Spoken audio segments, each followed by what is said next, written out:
यदाभात् पीताम्बरां तरुणबिम्बफलाधरोष्टात् पूर्णेन्दुसुन्दरमुखात् अरविन्दनेत्रात् कृष्णात् परं किमपि तत्त्वमहं न जाने। कृष्णत्वदीयपदपङ्कज पञ्जरान्ते आद्यैव मे विशतु मानस राजहंसः। प्राणप्रयाणसमये कफवातपित्तये कण्ठावरोधनविधौ स्मरं कुतस्ते।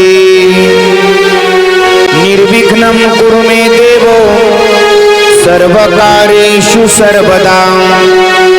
शुक्लां ब्रह्मविचारसार परमा माद्यां जगद्व्यापिनी वीणा पुस्तकधारिणीमभयदां जाड्यान्धकारापहां। हस्ते स्फाटिकमालिकां विदधतीं पद्मासनी संस्थितां वन्दे तां परमेश्वरीं भगवती बुद्धिप्रदां शारदाम्। शङ्करं शङ्कराचार्यं केशवं बादरायणं सूत्रभाष्यकृतं वन्दे भगवन्तौ पुनः पुनः। ॐ मृत्युञ्जयाय रुद्राय नीलकण्ठाय शम्भवे अमृतेशाय शर्वाय महादेवाय ते नमः। सर्वमंगलमांगल्ये शिवे सर्वार्थसाधिके शरण्ये त्र्यंबके गौरी नारायणी नमोस्तुते। ओम जयंती मंगला काली भद्रकाली कपालिनी दुर्गा क्षमा शिवा धात्री स्वाहा स्वधा नमोस्तुते। तपोज्ञान वैराग्य भक्ति स्वरूपं सदा अलंकृतं साधु संन्यास योगं। मुखे यस्य वेदांत शास्त्रार्थ नीतिं नमो नारायण गिरिं ब्रह्मस्वरूपं। जयाचे जगी जन्म नामाचा झाला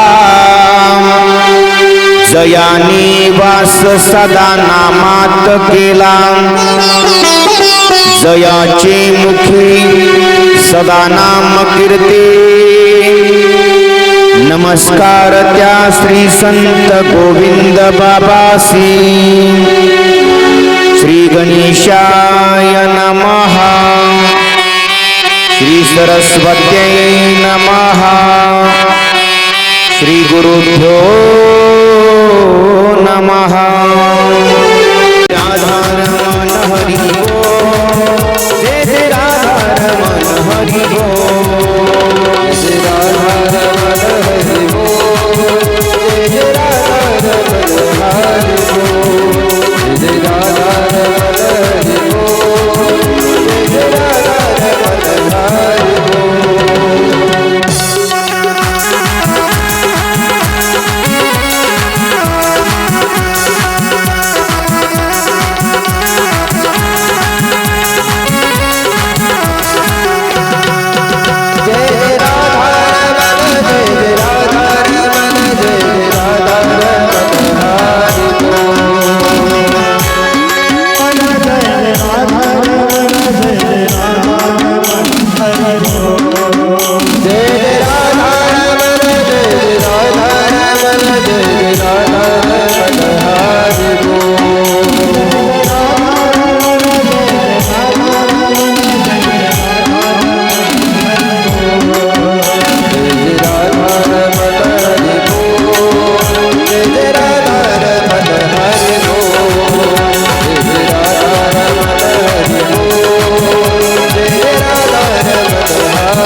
गंगामाईच्या पावन तीरावरती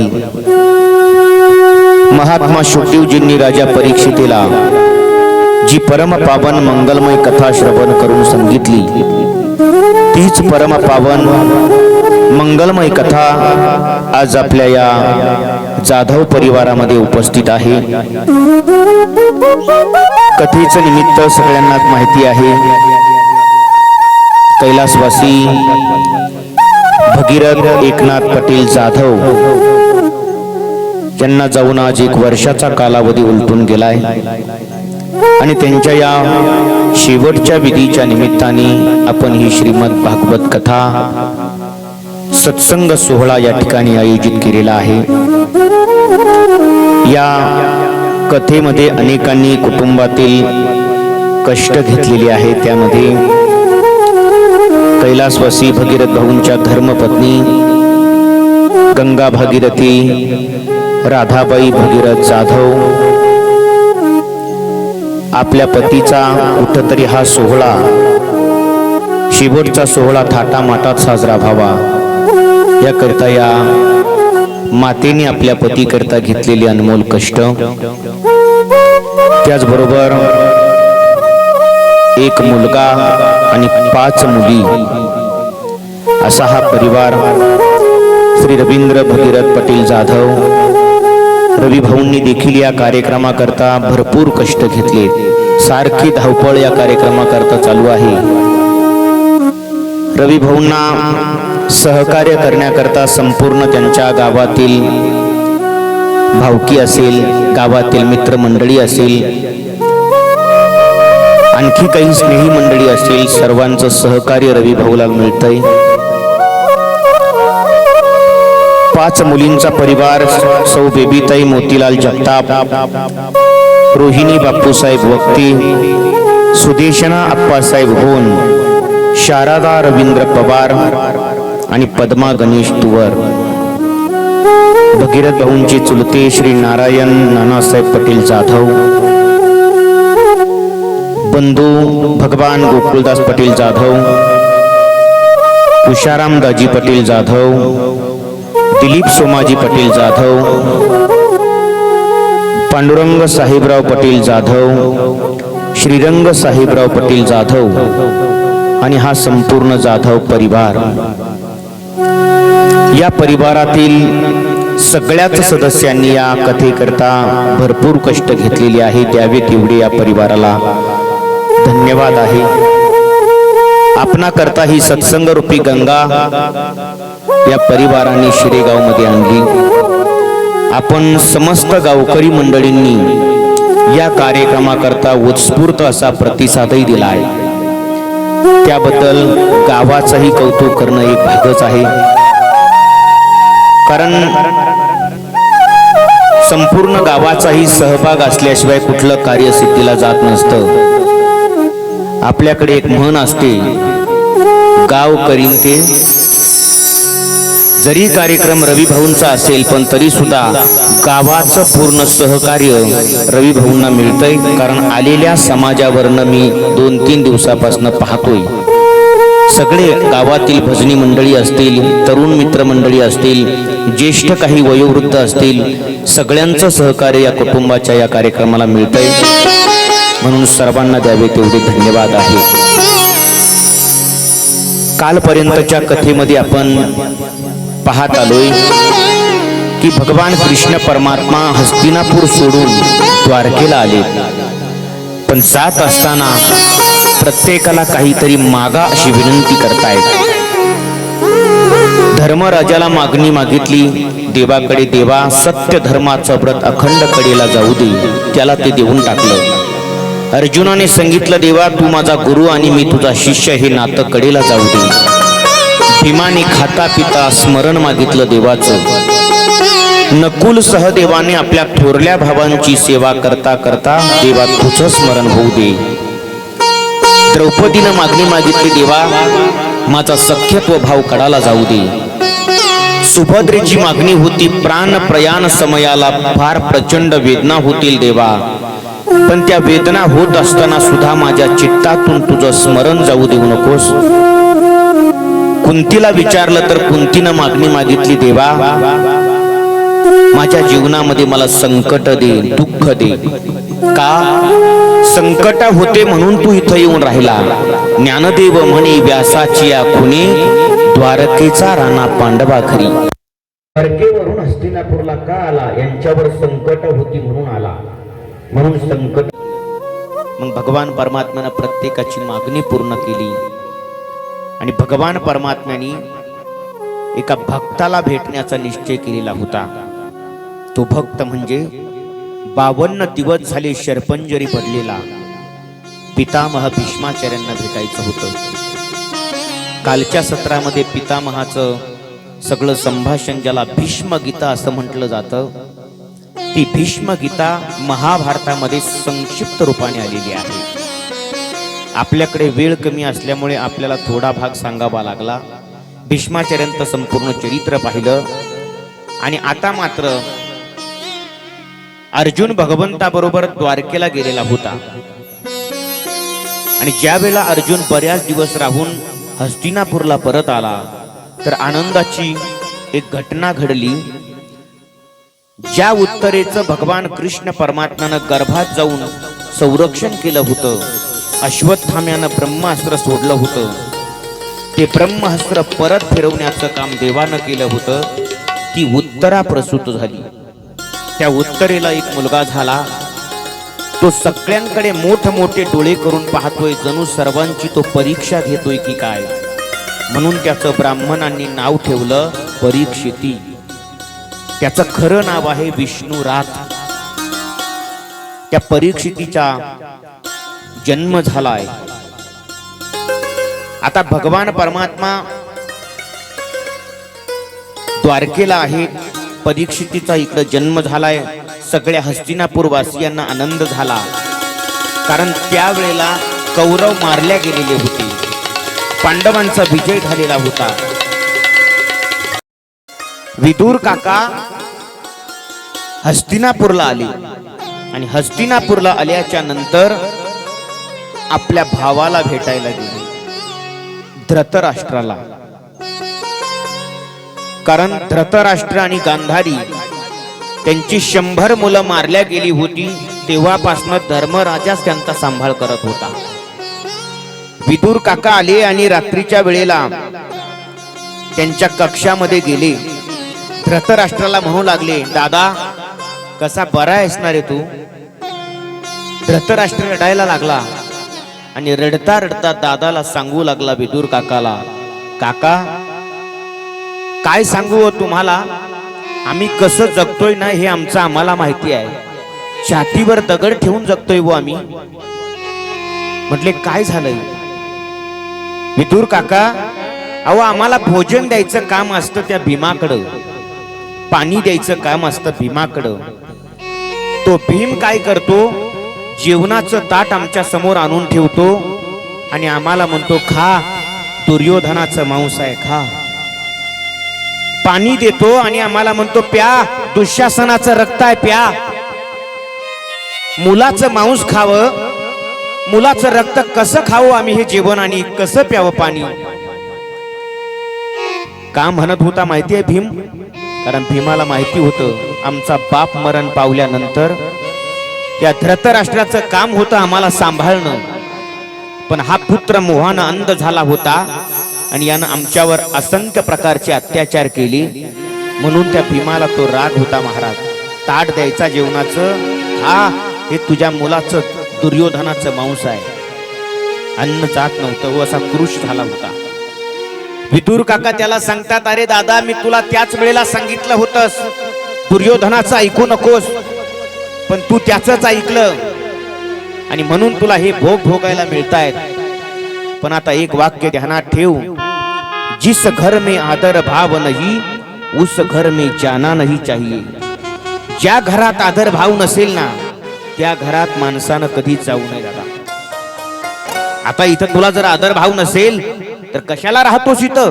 चल माझ्या बरोबर. रात्रीतून विदुर काका धृतराष्ट्र आणि गांधारीला आपल्या बरोबर घेऊन गेले. सकाळी सकाळी अंघोळ झाल्यानंतर धर्मराजा धृतराष्ट्राच्या आणि गांधारीच्या दर्शनाला आला. कारण धर्मराजा धृतराष्ट्र आणि गांधारीला वडिलांचा दर्जा देत होता, रोज दर्शन करायचा.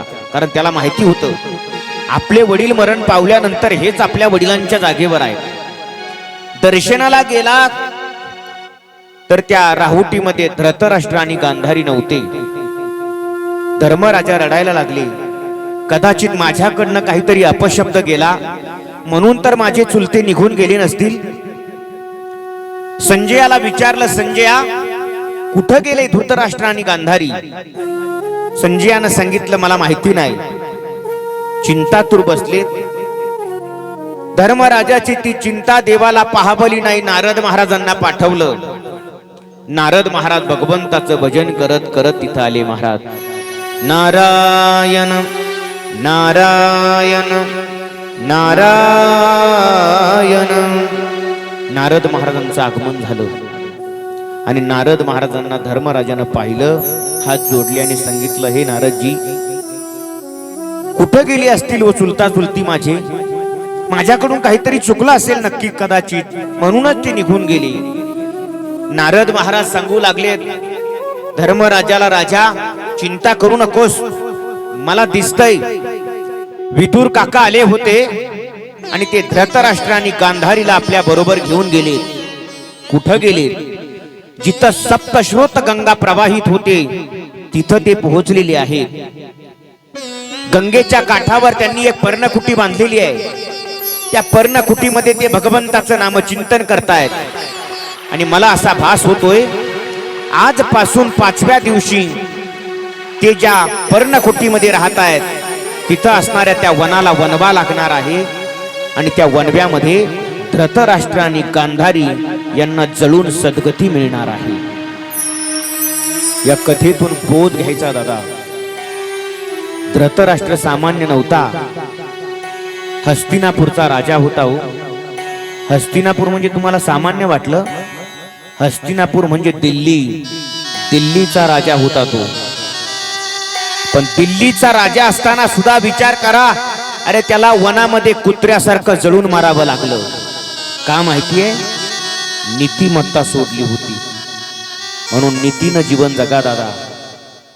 पैसा आला ना, नम्रतेनं वागा. मी फार मोठा आहे, माझ्याकडे भरपूर आहे, मला कुणाला मागायची गरज नाही, मी कशाला त्याच्या दारात जाऊ, हा भ्रम बाजूला करा. कोरोना काळात बऱ्याच जणांना तो अनुभव आला. कोट्यावधीची प्रॉपर्टी होती. हो, एक मुंबईचा शेठ, कोरोना झाला. कोरोना, पैशाची बॅग भरली, बॅग मोठी, आणि गाडी घेऊन हॉस्पिटलला गेला. डॉक्टरला म्हणू लागला, डॉक्टर साहेब पैशानं भरलेली बॅग आहे, जेवढे पाहिजे असतील तेवढे घ्या, फक्त मला जागा द्या. कारण त्यावेळेला बेड मिळत नव्हता. या बॅग मध्ये जेवढे पैसे असतील तेवढे घ्या, फक्त मला जागा द्या. डॉक्टर साहेबांनी सांगितलं, जागा नाही, तुझ्या पैशाला किंमत नाही. निघाला.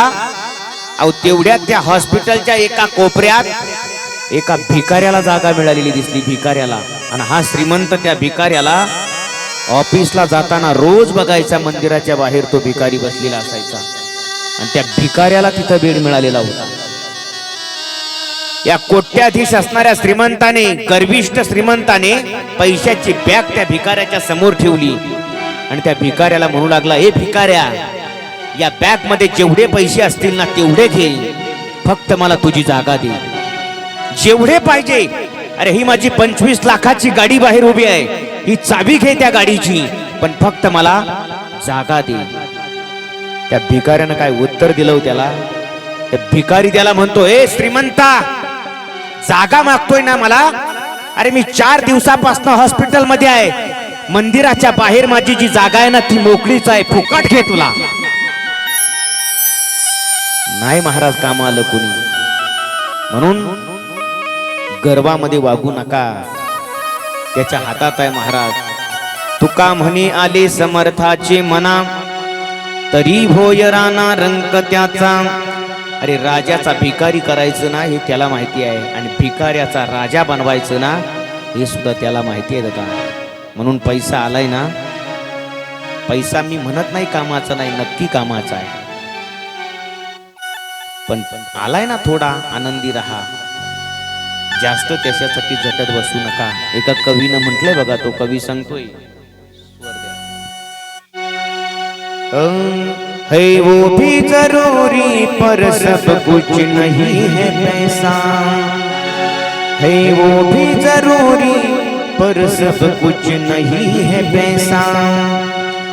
पैसों के खातिर सिकंदर ने क्या क्या खरीद लाया, आखिरी घड़ी में पैसा न काम आया.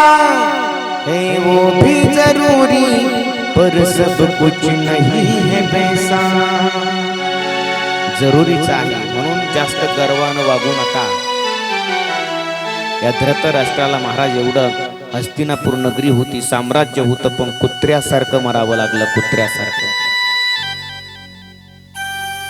धृतराष्ट्र आणि गांधारी यांना जळून सद्गती मिळणार आहे हे ज्यावेळेला कळालं, त्यावेळेला धर्मराजाला सांत्वना मिळाली.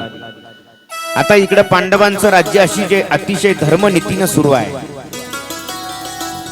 पण पांडवांना राजसू यज्ञ करावा वाटला. मग त्या राजसू यज्ञ करता भगवंताला निमंत्रण दिलं, देवा आम्हाला सहकार्य करा.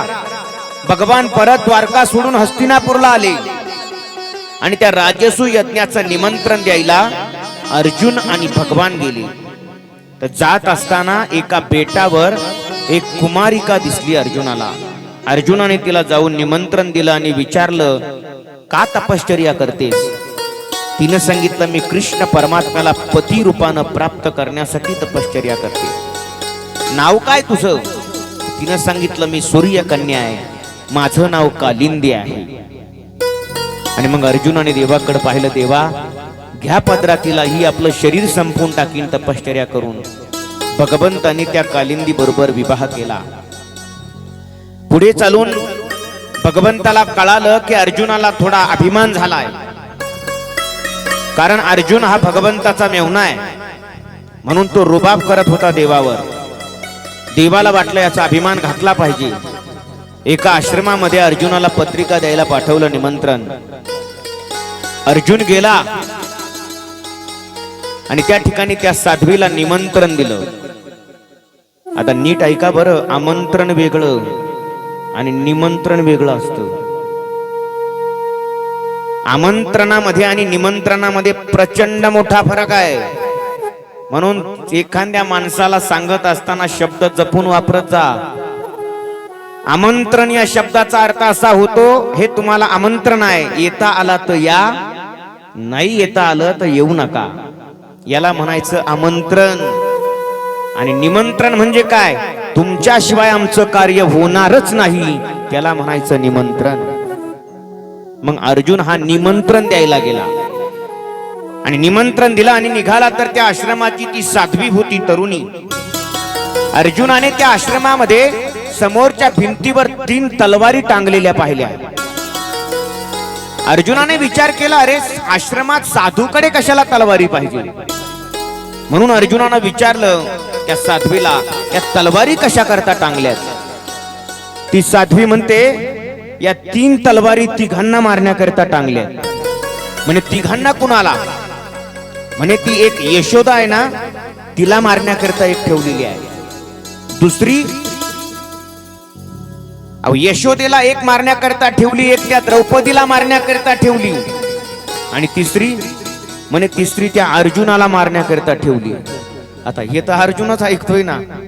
अर्जुन म्हणतो का? आणि मग ती सांगू लागली, काय समजते ती यशोदा? माझ्या कन्हैयाच्या कानाला पकडते, कन्हैयाला छडीने मारते.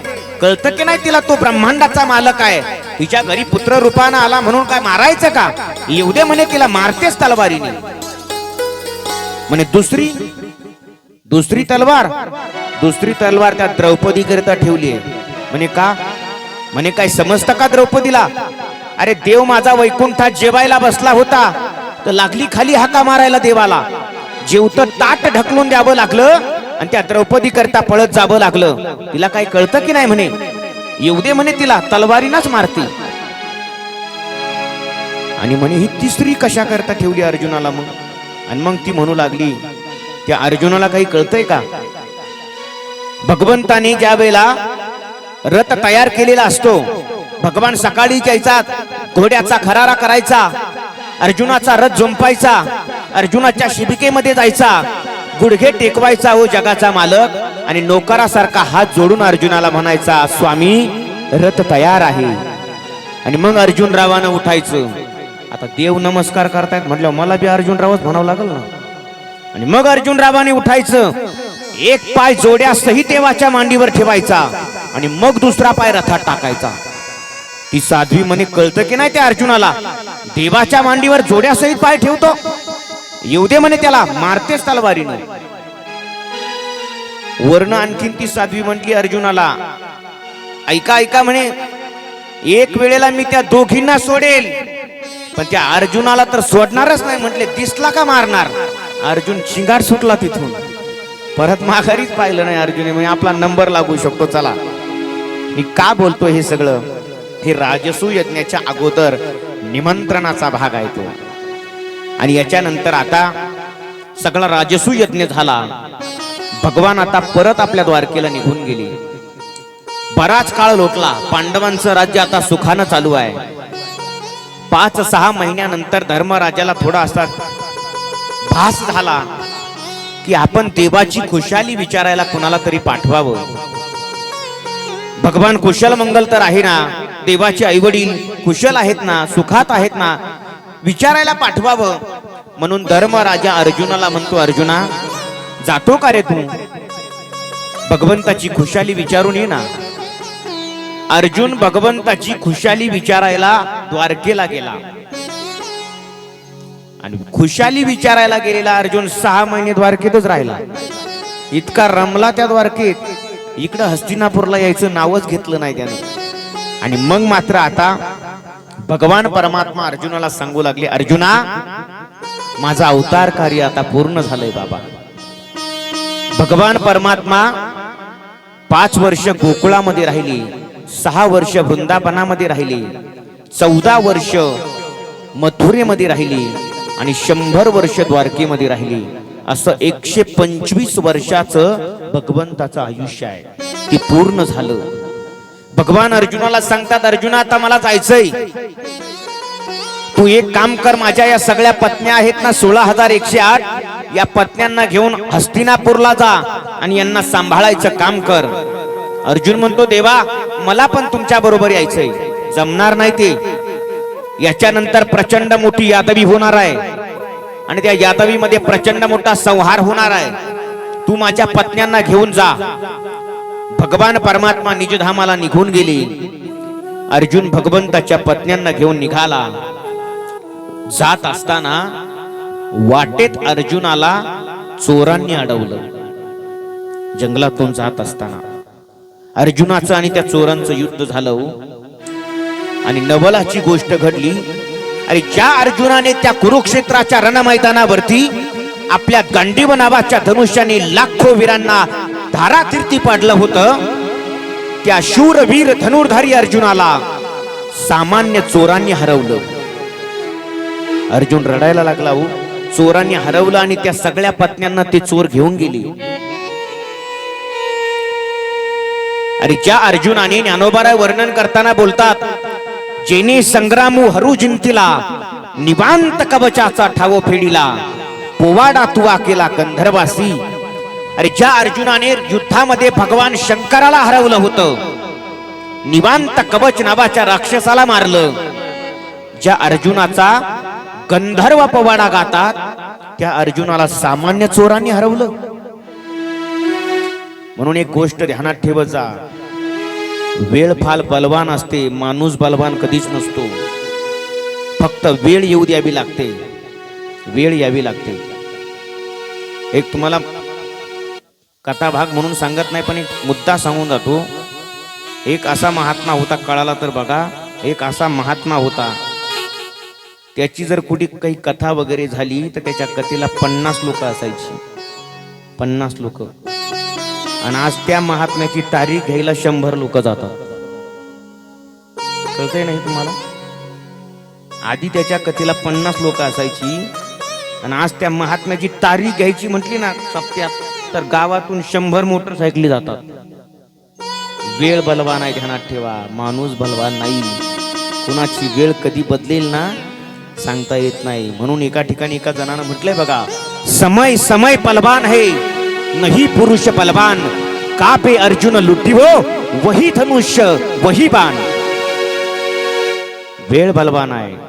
अर्जुनाकडे तेच गांडीव धनुष्य होतं ज्यानं अनेक योद्धे मारले, पण तरी सुद्धा हरवलं महाराज अर्जुनाला. अर्जुन निराश झाला हो. आता दुसरा मुद्दा ऐका.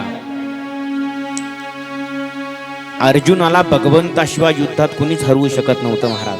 मग ते सामान्य चोर कसे हरवतील हो? ते चोर मुळात चोर नव्हतेच. माझा श्याम सुंदर चोराचा रूप घेऊन आला होता आणि अर्जुनाबरोबर युद्ध केलं. अहो सांगा मला, ज्यानं 16,108 पत्न्यांचं पाणी ग्रहण केलं तो आपल्या बायकांना वाऱ्यावर सोडेल का? अहो तो स्वतःच आला, आपल्या बायकांना घेऊन गेला. आणि ज्या वेळेला अर्जुन हताश होऊन हस्तिनापूरच्या दिशेने निघाला, धर्मराजा इकडे चिंता करतायत का अर्जुन आला नाही अजून. अहो 6 महिने झाले तरी अर्जुन येत नाही. तिकडं भगवान परमात्मा कुशल मंगल तर असतील ना. त्याच वेळेला धर्मराजाला काही अपशकुन व्हायला लागली. कुत्र्यांचा बिभळण्याचा आवाज येऊ लागला, पालींचा चुकचुकण्याचा आवाज येऊ लागला, डोळ्यासमोरून गाढवं फिरायला लागली. प्रचंड मोठी अपशकुन व्हायला लागली. आणि या अपशकुनामध्ये धर्मराजा आता अंतकरणाची धर्मराजाच्या लाही लाही झाली हो. द्वारकेत सगळं व्यवस्थित तर असेल ना? ज्या देवानं आमचा सांभाळ केला त्या देवावर तर काही संकट आलं नसेल ना? तेवढ्यात कोणीतरी धर्मराजाला सांगितलं अर्जुन आलाय. धर्मराजा धावत पळतच अर्जुनाजवळ गेले. अर्जुना बोल ना, द्वारकेला सगळं व्यवस्थित आहे ना? भगवान कुशल मंगल तर आहेत ना? देवाचे आई वडील? अर्जुन एक शब्द बोलत नव्हता, फक्त ढसढसा रडत होता अर्जुन.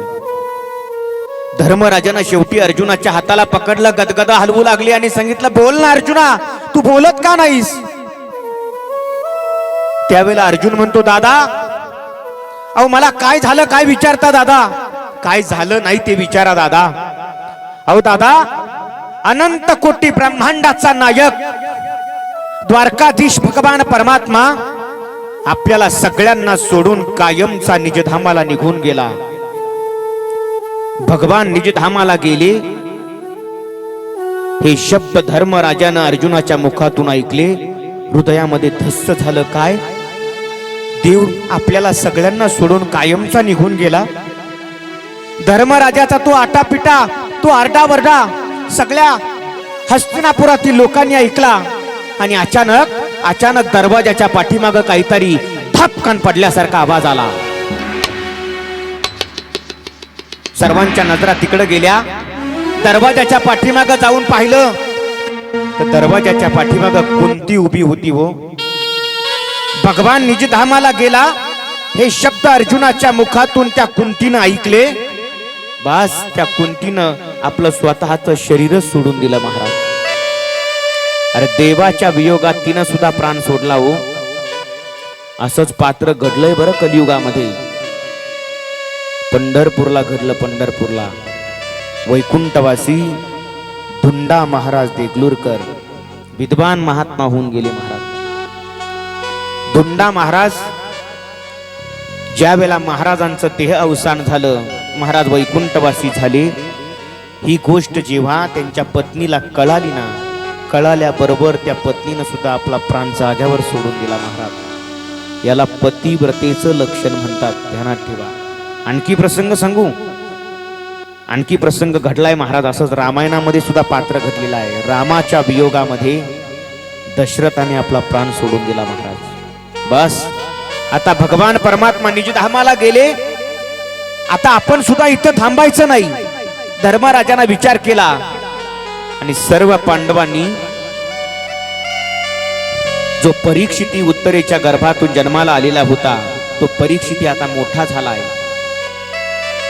त्या परीक्षितीचा विवाह उत्तर राजाची कन्या इरावती हिच्या बरोबर करून दिला आणि परीक्षिती राजाचा राज्याभिषेक केला.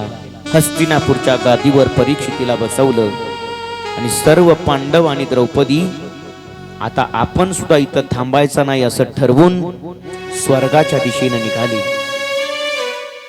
पायी प्रवास करत करत केदारनाथ क्षेत्रापर्यंत गेले. काही काळ त्या केदारनाथ क्षेत्रावर वास्तव्य केलं आणि तिथून सर्व पांडव स्वर्गाला निघून गेलेले आहेत. महाराज, एक स्वतंत्र महाभारतात प्रकरण आलेलं आहे, स्वर्गारोहण प्रकरण. आता मात्र राजा परीक्षिती राजा झाला. हस्तिनापुरातील राजा धर्मात्मा होता. तो सगळं राज्य अगदी सुखाने चालू आहे. त्यानं असा विचार केला, आपण कुठंतरी एक आपल्या राज्यामध्ये यज्ञ करूया. जसं आपल्या पूर्वजांनी राजसू यज्ञ केला, आपणही एखादा यज्ञ करू. म्हणून त्या परीक्षितीनं एक अश्वमेध यज्ञ करायचं ठरवलं. अश्वमेध म्हणजे काय? अश्व म्हणजे राष्ट्र आणि मेध म्हणजे उन्नती. राष्ट्राच्या उन्नतीकरिता केला जाणारा यज्ञ त्याला म्हणायचं अश्वमेध यज्ञ. आणि मग तो अश्वमेध यज्ञ राजा परीक्षितीनं सुरू केला. एक दिवसाची घटना, राजा परीक्षिती तो अश्वमेध यज्ञ करत असताना तो घोडा सोडला आणि त्या घोड्याबरोबर जात असताना परीक्षितीनं जंगलामध्ये एक दृश्य पाहिलं. एक काळा कभिन्न पुरुष आहे, तो एका बैलाला मारतोय. त्या बैलाचे 3 पाय त्याने तोडलेले आहेत. एकाच पायावर तो बैल उभा आहे. त्याच्या हातामध्ये हंटर आहे आणि तो हंटरने त्या बैलाला मारतोय. बैलाच्या समोर एक गोमाता बसलेली आहे.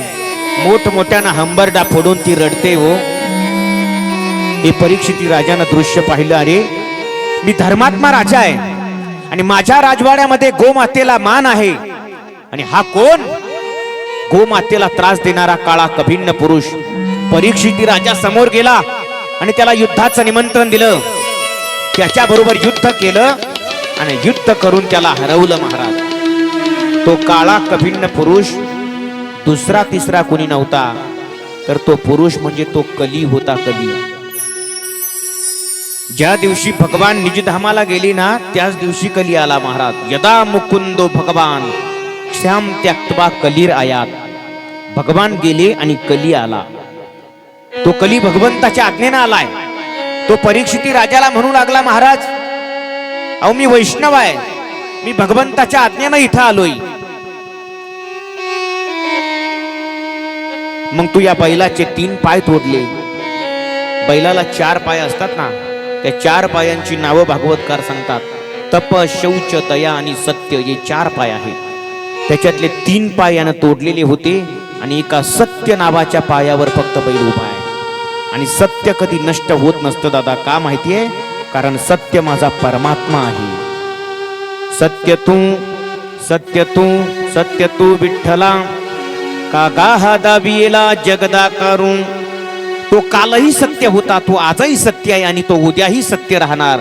म्हणून 3 वेळेला सत्य शब्द वापरलाय. मग आता त्या बैलाला परत त्याचे पाय मिळाले. बैल सुखी झाला, गोमाताही सुखी झाली. आता तो बैल म्हणजे मुळात कोण आहे? बैल म्हणजे तो धर्म आहे आणि ती गोमाता म्हणजे पृथ्वी माता आहे. पृथ्वी माता सुखी आहे, आता धर्मही सुखी झाला. आणि याच्यानंतर आता तो कली परीक्षिती राजाला शरण आला. महाराज, मला कुठंतरी राहण्याकरता काहीतरी एखादं ठिकाण द्यावं. राजा परीक्षितीनं त्या कलीला राहण्याकरता ठिकाणं दिली. महाराज, त्याला सांगितलं 4 ठिकाणी तुझं वास्तव्य असेल. 4 ठिकाणी. द्यूत, पान, श्रिया, सुनता. द्यूत म्हणजे जुगार, पान म्हणजे मद्यपान, स्त्रिया म्हणजे व्यभिचार आणि सुनता म्हणजे हिंसा. या 4 ठिकाणी कली राहतो, लक्षात ठेवा. जुगार चुकूनही खेळू नये. पांडवांना द्रौपदी पणाला लाभावी लागली, याचं कारण काय? फक्त जुगार आहे, लक्षात ठेवा. शकुनी मामाने ज्या कवड्या केलेल्या होत्या त्या जरासंधाच्या हाडाच्या होत्या. त्या म्हणेल त्या वाटेनं पळायच्या शकुनी मामाच्या आज्ञेनं. शकुनी सुद्धा तुम्हाला माहिती आहे, तो बदला घ्यायला आला होता. बरं, कौरव किती आहेत? कौरव 100. तसे कौरवाला मामा सुद्धा 100च होते. शकुनी एकटा नव्हता, त्याला आणखी 99 भाऊ होते. पण ज्या वेळेला दुर्योधन राजा झाला त्यावेळेला त्यानं आपल्या 100च्या 100 भावांना बंदीखान्यात टाकलं, मामांना. आणि ज्या वेळेला 100 मामा बंदीखान्यात टाकले त्यांना रोज फक्त मूठभर फुटाणे खायला द्यायचा. हे सगळे असे क्रूश झाले हो या दुर्योधनाचे मामा. शेवटी ते म्हणायला लागले, आता आपण मरतो की काय. शकुनी मामा त्या बाकीच्या भावांना सांगताय, आजपासून तुम्ही कुणीच ते फुटाणे खायचे नाही, तुमचे सगळ्यांचे फुटाणे मी खाणार. म्हणे मग आम्ही तर मरून जाऊ. अरे तुम्ही मेले तरी चालेल, पण तुमच्या सगळ्यांचे फुटाणे खाऊन मी धष्टपुष्ट होणार, दुर्योधनाबरोबर गोड बोलणार, त्याला सल्ला संमती देणार. आणि त्याच्यामुळे जसे माझे 99 भाऊ मेले ना, तसे मी सुद्धा त्याला सल्ला संमती देऊन त्याच्या डोळ्यासमोर त्याचे 99 भाऊ मारूनच टाकवीन. ही त्यानं प्रतिज्ञा केली होती महाराज शकुनीने. आणि त्या प्रतिज्ञेची आठवण मला कायम राहावी याच्याकरिता त्या शकुनीने हातामध्ये चाकू घेतला आणि स्वतःच्याच मांडीत मारला होता. का? ही जखम मला कायम सांगत राहील की शकुनी तू बदला घ्यायला आलाय. म्हणून बघा, शकुनी हा लंगडत होता एका पायानं, त्यानं चाकू मारून घेतलेला होता. ती जखम सांगेल तू बदला घ्यायला आलाय. त्या शकुनीने महाराज कवड्या टाकल्या, सगळ्यांचा विध्वंस करून टाकला. म्हणून म्हणतात, 100 में से एक भी न बचा और 5 में से एक भी न मरा. 100रातला एकही जिवंत नाही राहिला आणि 5 पांडवातला एकालाही धक्का लागला नाही. महाराज जुगार चुकूनही खेळू नये. नंतर सांगितलंय, मद्यपान कधीच करू नये. महाराज अनेक संत बोलून गेले ना हो, दारू गांजा मत पीवो यारो, अक्कल गुंग हो जाती है, अपने पदर का दाम खर्च के मुंह में मक्खी आती है. नका पिऊ दादा, मद्यपान वाईट आहे. त्याच्यानंतर सांगितलंय, स्त्री संग माणसानं करू नये, पत्नी सोडून स्त्री संग करू नये. महाराज पत्नी सोडून स्त्री संग करू नये. स्त्रियाचा तो संग नको नारायणा, काष्टा या पाशाना मृत्युकेच्या. स्त्रीचा संग अजिबात करू नये. आणि 4 नंबरला हिंसा. हिंदू या शब्दाचा अर्थ काय हो? हिंदू म्हणजे काय? हिंस या द्रवते इति हिंदू.